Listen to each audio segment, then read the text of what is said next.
you seem kind of messed up. I think you should get out of the house. I need to get out of the house. I really do. Did I just repeat what you said again? I noticed that you do that a lot more often when you have your phone in front of your face. Because I'm multitasking, and multitasking means always having to say you're sorry. No, multitasking means you're not actually working. I'm not working. Because you can't do more than one thing at a time, especially you. I know. I can do more than one thing at a time. You cannot. You absolutely cannot. I don't think any human can. Every time you're on your phone, you just repeat what I say. Okay. I don't even have to look up now anymore to see if you're on your phone. I can tell by what you say if you're on your phone or not. You can tell if I'm on my phone or not? Now you're just doing it to piss me off.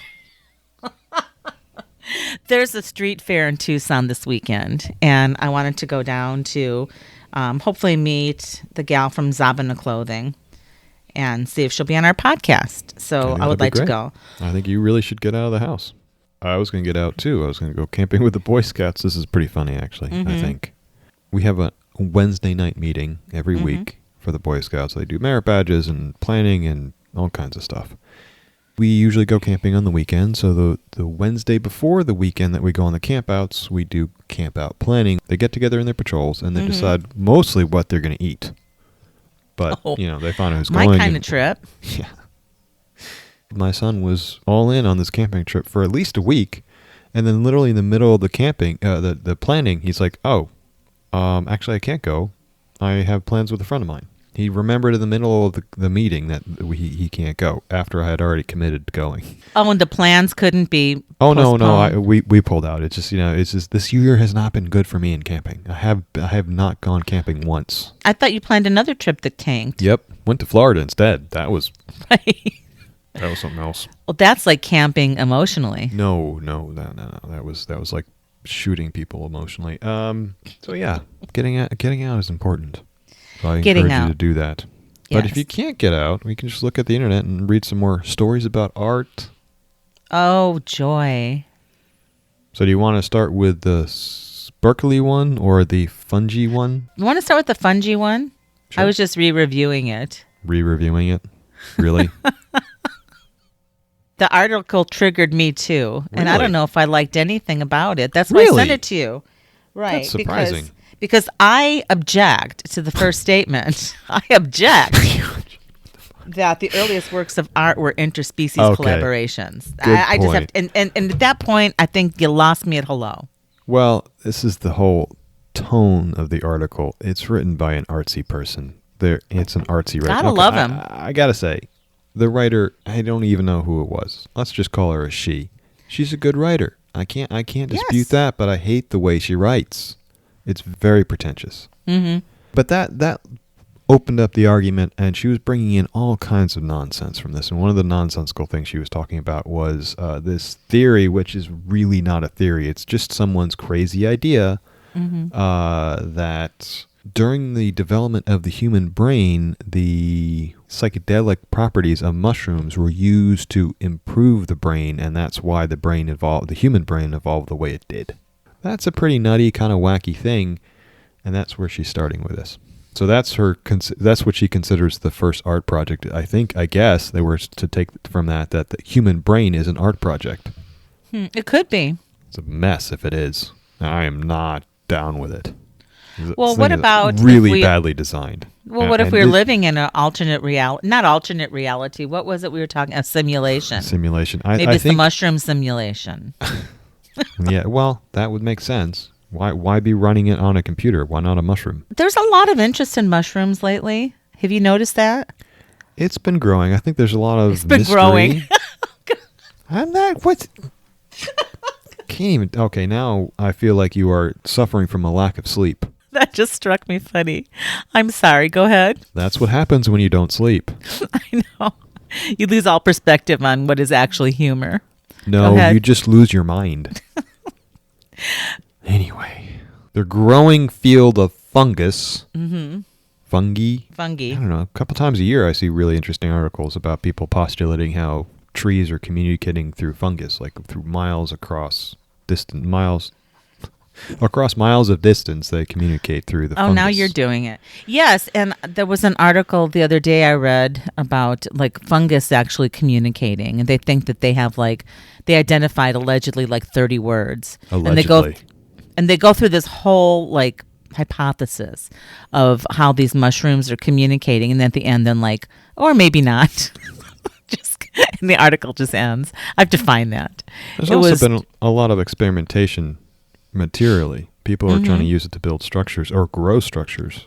And fungus is such a weird alien kind of thing that it does a lot of weird stuff, and we don't really know all the things it can do. So it seems like a very interesting area to explore for many reasons. It does, but I don't know if I could eat mushrooms anymore. Why is that? Well, if they talk, it's like eating a dolphin or something. Well, you don't have to talk to them first. Just tell them to shut up and, shove them in your mouth. I don't eat mushrooms to begin with. I think they're gross. But so the article, that was just one of many indecent parts of the article, shall we say. Indecent is a little harsh. Yeah, well, stupid parts. Is that better? Stupid seems a little raw. Upsetting, annoying. Annoying. Let's go with annoying. You think this stuff could upset me? No. Well, I think no, forget it. How about annoying? Let's go with annoying. Annoying, yeah. Okay. Tedious. Pretentiously tedious. Annoyingly, pretentiously tedious. Now you sound like you're trying to string together a child's melody or a rhythm or something. I should just write that down. Go ahead. I don't remember what I was going to say now. Let me look at my notes. Oh my God. Generally, why it was annoying was because the article just was too clever. It was way too clever and way too thin on science. They pull in all kinds of, quote, scientific facts without actually doing any citations. Really, really sort of superficial and questionable science. So that kind of bothered me. But what was that, the collaboration thing you were talking about earlier? You said it was it was the first sentence in the article. They bring it up later in the article about how artists try to do this, quote, balancing act between letting the thing literally grow and when do they interact with it? When do they stop it growing, or when do they cut it, do a trimming or whatever? So this was also a part of that process. And I'm thinking, that's not really it's not a collaborative process, right? That's about as collaborative as slavery is. Ew. Think about it. I mean, they're taking the fungus and they're putting it into a mold, forcing it to grow in the mold. That's not exactly collaborative. Like, no. if you force me into a mold, I'm not going to feel like I'm part of the collaboration there. They're deluding themselves. They're annoyingly delusional. What the part I did like about the article was at least a couple of the exhibits they were talking about. One woman was using mushrooms, growing them in, as I just said, growing them in mold, and so the mushroom would take the form of the mold, and then you peel the mold back, and you have a mushroom in the form of a little girl or a bunny rabbit. That was cool. And I thought it was, that was an interesting use of material. It was an interesting, what's going on with that psychologically. I can't even figure out what's happening with that yet. So there's definitely some kind of connection or, mental imagery or thought process that it's spurring. Would you ever think of doing that? I don't understand it, but I say I definitely think it's successful. I just can't figure out where it's going yet. And I like the process too, because with the mold making process, you can be very precise about not showing where the mold comes together. You 2 or 3 parts of the mold, and where they come together, you have a seam. I thought they were very careful to leave the seams visible. They were. So it gave you the sense, not only did it give you a sense of the mold, that, when I look at it, I say, oh, okay, this came out of a mold. I understand how that's working now. But the mold seams themselves looked very organic. It's almost like a pod. So that particular artist, I was over the moon for. Thought she was doing great work. My other question about this, though, with all the effort that's being put into this, there's still not that many people working on it. At least not as compared to cryptocurrencies and the blockchain and nonsense like that. So my question to you, or imagine this scenario. Okay. I'm imagining. What if all these smart kids going to crypto instead went into researching mushrooms? I think we'd have fabulous mushroom pizza at some point. Well, I doubt that could ever possibly be a thing because mushrooms are gross, and I think it'd be crime to put mushrooms on a pizza. Personally, that's all I like on my pizza. I think they would probably put their energy towards something very funky. I think it would be so much better use of their time. I think there's so much and their more brain interesting power things that can be developed through mushrooms and explored and understood and researched and scienced. Why are they wasting their time on crypto? I mean, crypto may become a thing, but I'm still not convinced of that. I'm actually... we're not convinced. There's a big part of me that thinks that crypto is never going to actually be something because there are still so many big hurdles for it to try to mount before it actually becomes viable as a real thing instead of just what it is now, which is a hobby and a scam. Right, but mushrooms are here. Yeah, have you ever foraged for mushrooms? God, no. Why would I do that? I hate mushrooms. Have Sorry. you foraged for mushrooms? I did, and I was frightened. Fair enough. What, just because they can kill you? Because they can kill you. How many can kill? There's many that can kill you. I don't know why we foraged. We were in Wisconsin. We were foraging for mushrooms. That's why I kill all the mushrooms I see. You never know which one's out to get you. Actually, I did have a good mushroom when I was in Italy. So. Portobello? I have no idea what it was. It doesn't matter. Yeah, I like portobello burgers. Anyway, I just wanted to say that the only interspecies collaboration I ever did was at the old art space I rented. Because I'm certain that some of those people weren't people, they were aliens. So, yeah, I've been there. I wasn't that impressed. Okay. You weren't impressed with Alien? Wow. Man. Are they aliens or just subhumans? Possibly both. Artists, subhumans, what's Possibly the difference? Both. Why does it have to be one or the other? Well, they're either aliens or they're subhuman. I mean... They could have been a... Hybrid? They'd probably be better then. Aliens, in order to get here, would have to be way smaller than us, so a hybrid between a human and alien would probably be smarter than a human. Oh, good point. So they were just subhumans then, but it still felt like... Because when I read that first line in the article, I just really got stuck there. And in my sleep deprivation state, I just really got stuck. And all I defaulted to was the stairway of the artery on Indian School. And I thought, I've been there. I did the interspecies collaboration in the past. I'm done. Wait. Catherine, do you ever do work for the podcast when you're not deliriously tired? I have, and they were better podcasts. I think we can probably go back and rate them, and you could tell. Okay. They are rated. I number them. The first one was the best, and they keep getting worse from that. So I re-listened to that, and it really was good. I can't wait to do our recap. Oh, I do have a PSA, though. Oh. Let me find it. Okay, James, I have a public service announcement. You recall Wait. Don't sound so serious about it, okay? Okay. This is the wrong vibe for this podcast, and you know that. What vibe am I projecting? You were projecting a very professional, like, oh, you're about to hear some important information now. Warning. I'm telling you right now, I promise you that will never happen here. Okay, that will never happen here. Not on my watch. Not on my watch. You remember interviewing Mary Fortney. I do, and I remember her name. Do you, Judy? I do. Judy. Oh, well, she was sitting under a Judy poster.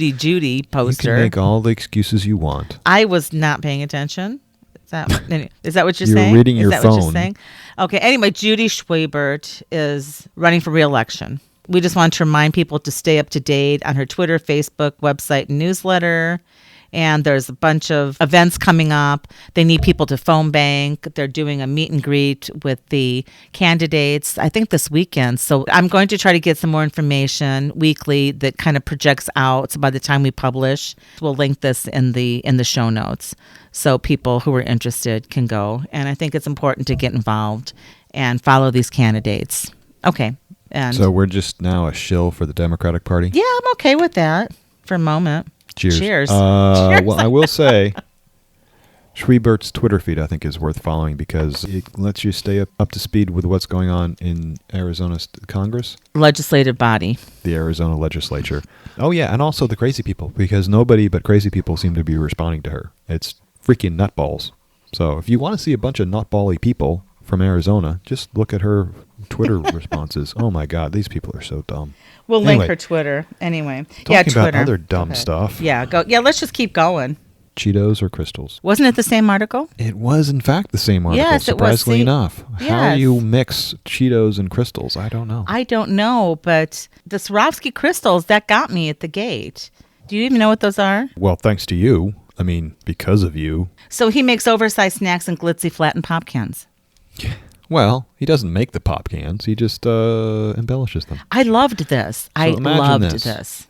You walk down the street and you see a flattened out soda can. Mm-hmm. Let's say, I don't know, pick one. Root beer. No, you picked the wrong one. Oh. Out of all the ones you could have picked, why'd you pick the wrong one? Sun-kissed orange soda? I was going to say, because I think that was his most successful. That was in the article, too. I have to say, I'm a little suspicious of how perfectly flattened this one is, but it does look like it was legitimately flattened. So I don't know. He says he finds these things on the street, but this is like perfectly flattened. Like Sunkissed is exactly, it's not on a kilter at all. It's just like totally perfectly flattened. I noticed that, yes. Suspicion aside, he picks it up, and I don't know why. I do find them interesting, maybe because they're sad. But he takes this and then he covers it in fine glass crystals. He fills in the crystals like it's paint by numbers. So there's nothing magic about this, right? He's just basically orange crystal over orange part of can. And with the Sunkissed, there's a lot of orange. I didn't even really notice that the first time I looked at it. And I don't know if that's difficult or not, but he seems to have masterfully filled in, he's painted within the lines with the crystal. He's painting with crystals. So instead of having just a piece of flattened aluminum, you have a piece of flattened aluminum that has been bejeweled.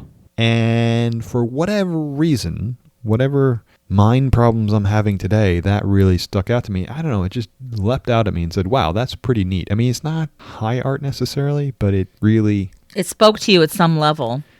It spoke to me. It touched me, Catherine. Wow. And I guess it touched you too, because you were into it as well. I was into it because, I like to use garbage a lot in my art. And I was intrigued by the Sunkissed. I was like, did he roll this on a press? But then if you rolled it on a press, like you would for a piece of metal, it would displace the letters on the Sunkissed. Clearly, looking at it, there are pavement marks on here. There are if you put this on the through bottom a roller, of the can, yeah, you would lose all of the texture. My second favorite was the La Croix can, the pink one. I really liked that. Yeah, some work better than others. I think the only one that didn't work was the Coca-Cola one. I love the pink Swarovski crystals. There's a lot of weird energy in these things because it's garbage, right? And it's just completely worthless junk, which he has encrusted with expensive glass crystals very delicately, very carefully. So it's the throwaway consumer society, and it's the pedestal, and it's consumerism, and there's a lot wrapped up in this, and it's pretty good. Right. I think it spoke to me because, visually, I think they're very appealing in a very quirky, interesting way. Like if I saw him at a street show, or not that he does this, and I saw that Sunkissed can or the La Croix can, I'd probably buy it. Yeah, I wonder how much it is, though. I don't know. Here's a question, Miss Bead Expert. How much do you think that Swarovski crystals? I don't know. I mean, they can be anywhere from inexpensive to expensive. Well, how much do you think it costs to cover that can? I mean, it's not a very big can, but there are a lot of crystals in there. A couple $100 maybe. That's too rich for my blood. I don't know how he's gluing them on. Must be using... That was my next question. I was going to ask the expert, but I guess I need another E6000 or something, or... Probably using just some jewelry glue. Then there's his Cheeto sculptures, which just shows the guy is a nutball crazy person. Don't play with your food. I think we should all play with our food. He basically takes Cheetos, which are curved, and makes a buckyball out of them. And it's pretty cool looking. Oh, I think my favorite part was he says, he uses it as a cheap construction tool, but he does not eat them. I can get behind that 100%. These things are disgusting. And do not eat Cheetos. He calls them Cheeto-sphere sculptures. Yeah, I call them buckyballs. But did he say how he preserves them? They're Cheetos. You don't need to preserve them. Are you serious? They don't grow mold? Wonder what that does in someone's gut. What self-respecting mold is going to grow on that? The fungus just avoids this like the plague. Yeah, no. It's like, I need something natural to grow. I need a natural substrate to grow in, please. You called it buckyball? Yeah, Buckminster Fuller. The buckyball. Huh, no. I mean, they're not technically buckyballs, but they have that kind of vibe to them. Right. When I saw that big Cheeto sculpture... You know what a geodesic dome is, right? Yes. Okay, that's a buckyball. Oh, I did not know that term. God, are you uneducated? Where did you grow up? Partially in Chicago, partially in Arizona. Probably talking to me is like decades of educational ignorance coming home to roost. But anyway. Wait. Friend of mine Decades of educational ignorance. That seems like an oxymoron. It totally is. Just ignore me. I'm caffeine deprived, sleep deprived, fun deprived. But a friend of mine lived in a geodesic dome out in the desert, and it was fucking cool. Desert would be a good place because they do leak. Right? I don't know if it leaked. We were there on a fine day. Well... It was really an experience. I recall that moment. So what I'm saying is you have all those different seams that come together and you don't have a proper roof, and it's hard to get that kind of thing to not leak. I would like to live in some funky off-kilter architecture, wouldn't you? Not funky off-kilter, different and to set to my needs. Mm-hmm. I mean, that would be one conversation of, what house would you build if there were no limits to... Oh, I have it all sketched out. Yeah. I do. I did it in Minecraft. The geodesic dome or ball or the buckyball, just so you understand that is a geometric shape and set of rules in which allows you to create the most efficient use of space or structure. Mm-hmm. It's basically taking a sphere and breaking it down and triangulating it. And that's why geodesic domes have become so popular, because it was by far the least expensive way to encapsulate a given amount of space. Interesting. It's not always the most practical amount of space, but it is, it was kind of a geometric wonder.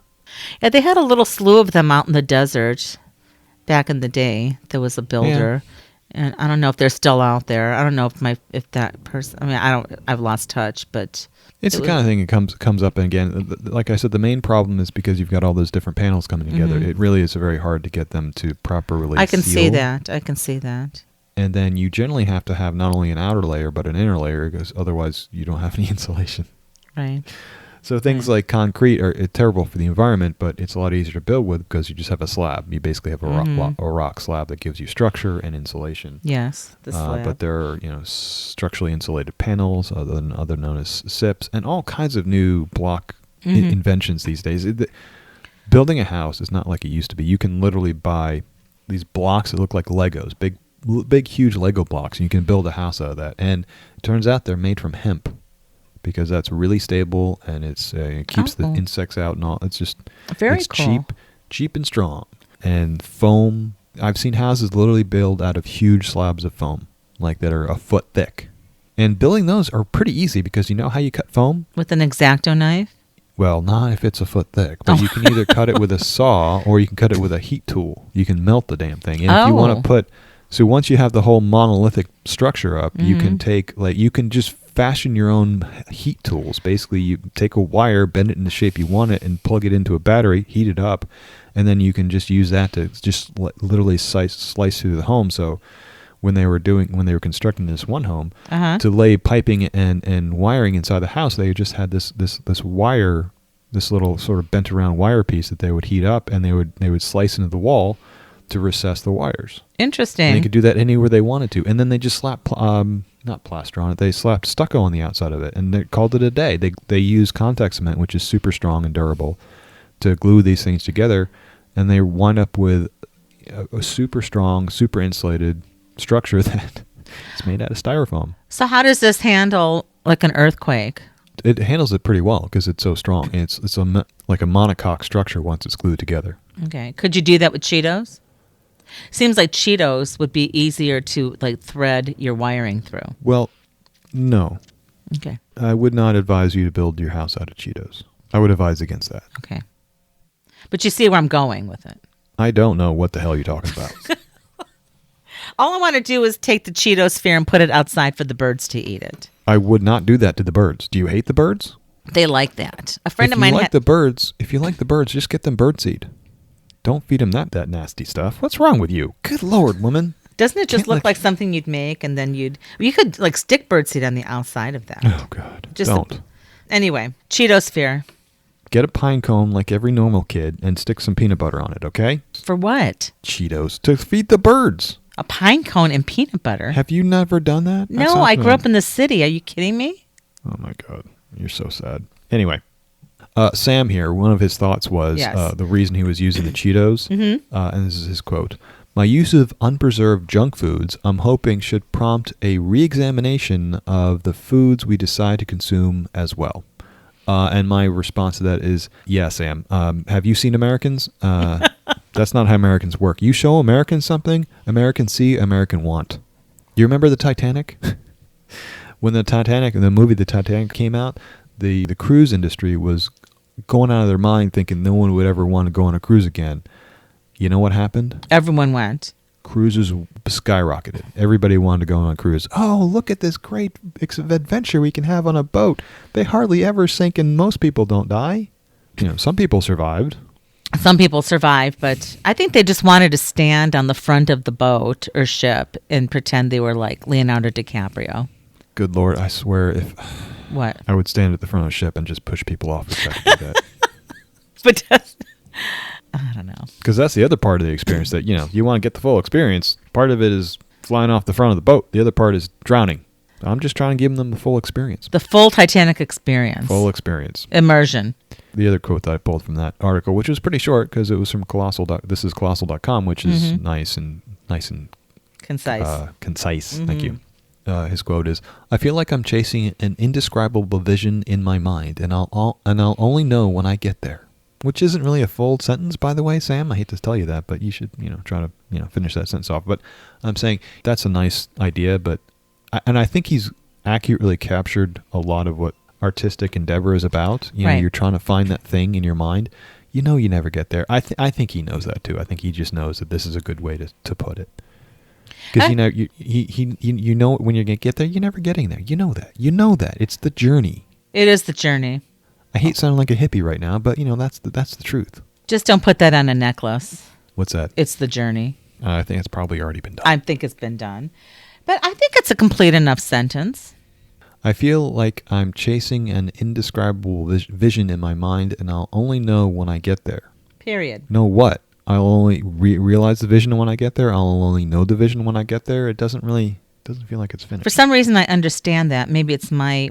Oh, no, it's understandable. It just feels like it's not, it's like, he went to art school. Oh, he did. Oh, he did go to art school. Which one? And he probably wasn't majoring in English. He was majoring in art. Which art school did he go to, Catherine? Did he go to RISD? Oh, for God's sakes. He went to RISD. Hey, no, I went to RISD. I know you did. And I meant to tell you, I was on a chat the other day on this. It was a live stream. And there are all these people typing in from all over the world.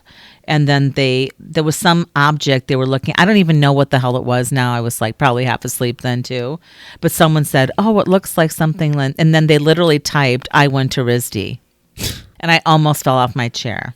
If I wasn't already sitting on my Zafu on the floor, I would have fallen off my chair. I think that should probably be our first T-shirt. I went to RISD? Yes.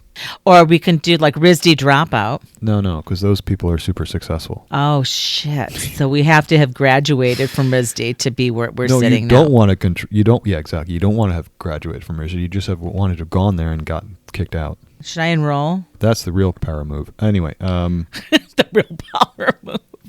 Let's do that on a T-shirt. I got kicked out of RISD? No, I went to RISD. Yeah, but I have to find the right font that is just pretentious enough to convey that intent. Okay. We'll put this. We'll put a pin on it. We'll work on this. We'll put a pin. Oh, I almost said that and I didn't, and then you did. Oh, you know what? Actually, the best thing is probably just to get a screen grab of, or make it look like a screen grab from something like you have like a normal regular conversation back and forth on the. Mm-hmm. I don't know, the message app or whatever, and then it's just, I went to RISD. I mean, literally, that's what it was. And someone's like, what? He's like, I went to RISD. I mean, just like... No, the next thing is, I'm sorry, that was a typo. I meant to say I farted. Oh, my gosh. Where are we going with this? It's about the same thing. It's about the same thing. This blows. This is the worst podcast on the planet.